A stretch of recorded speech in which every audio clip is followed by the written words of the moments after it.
Herzlich willkommen zu einem neuen Video. Heute zeige ich euch ein schnelles Rezept für einen leckeren Nudelsalat mit Gemüse und Feta-Käse.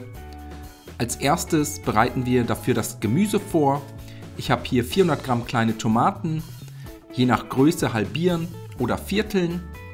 Dann noch eine rote Zwiebel abziehen und in dünne Streifen schneiden. Außerdem eine rote Paprika, waschen, entkernen und in kleine Stücke schneiden. Und zum Schluss noch eine Salatgurke ebenfalls in kleine Stücke schneiden. Wenn das erledigt ist, kümmern wir uns um die Pasta. Dafür einen großen Topf mit reichlich gesalzenem Wasser aufsetzen, das Wasser zum Kochen bringen und sobald das Wasser kocht, die Nudeln dazugeben, insgesamt 400 Gramm.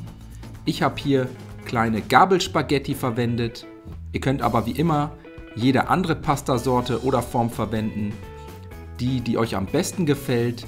Die Nudeln jetzt für ca. 7 Minuten oder nach Packungsanweisung bissfest garen, gelegentlich mal umrühren und nach der Kochzeit über einem Nudelsieb abgießen und dann mit etwas kaltem Wasser abbrausen und kurz zur Seite stellen.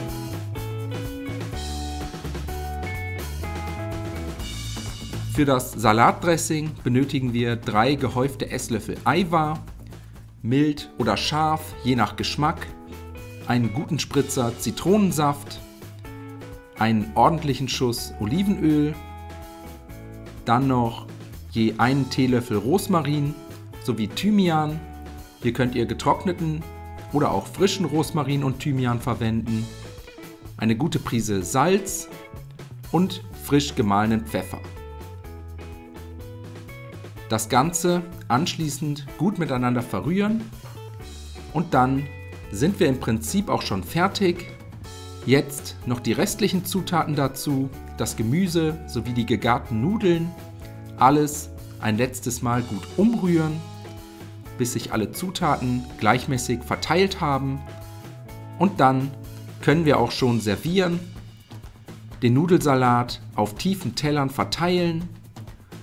Zum Schluss noch etwas Feta-Käse über den Salat bröseln. Außerdem etwas fein gehackte Petersilie. Und dann wünsche ich euch einen guten Appetit. Viel Spaß beim Nachkochen.